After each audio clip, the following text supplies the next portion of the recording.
বিসমিল্লাহির রহমানির রহিম। প্রথমে আমরা আপনাদের একটা ভিডিওতে দেখেছিলাম যে একজন স্ট্রাগল ফিশারম্যান, সেই ফিশারম্যান আর কেউ নেই উনি। আসসালামু আলাইকুম, আপনি কেমন আছেন? আপনি এত বড় একটা ঢেউয়ের মাঝে আপনি লাফ দিয়ে মাছ ধরেছেন, আমরা দেখেছি। আপনি এত ভালো করে মাছ ধরছেন, এত কষ্ট করে জীবিকা নির্বাহ করছেন, আপনার অনুভূতিটা কেমন?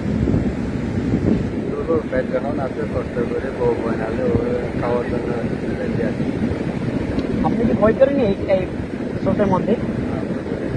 আপনি মাছ পেয়েছেন? আর কেমন মাছ পেয়েছেন একটু দেখাতে পারবে?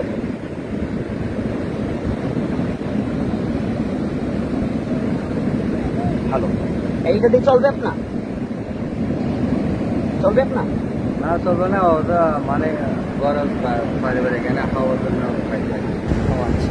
আপনি কি প্রত্যেকদিন জ্ঞান আসে? প্রত্যেকদিন কি ভালো মাছ পান? আজকে একটু কম ভালো মনে হয়।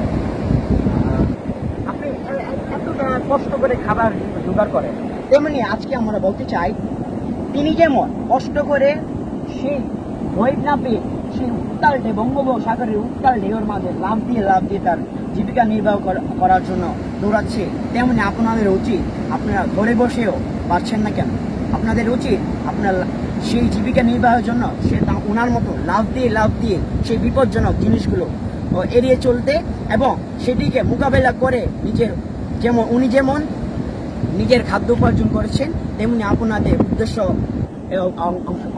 গ্রহণ করার জন্য আপনাদের অনুরোধ জানাচ্ছি। আপনারা যদি এই কথার মাধ্যমে না বুঝতে পারেন তাহলে আমাদের আর কিছু করার নেই। এই বললে আমি আমার সংক্ষিপ্ত কাজ শেষ করলাম। ধন্যবাদ, ভালো থাকবেন, সুস্থ থাকবেন। কক্সবাজার সমুদ্র সৈকতের প্রাঙ্গণ থেকে আমি সুলতান মনসুর সিয়াম। আপনারা ভালো থাকবেন, সুস্থ থাকবেন। আসসালামু আলাইকুম।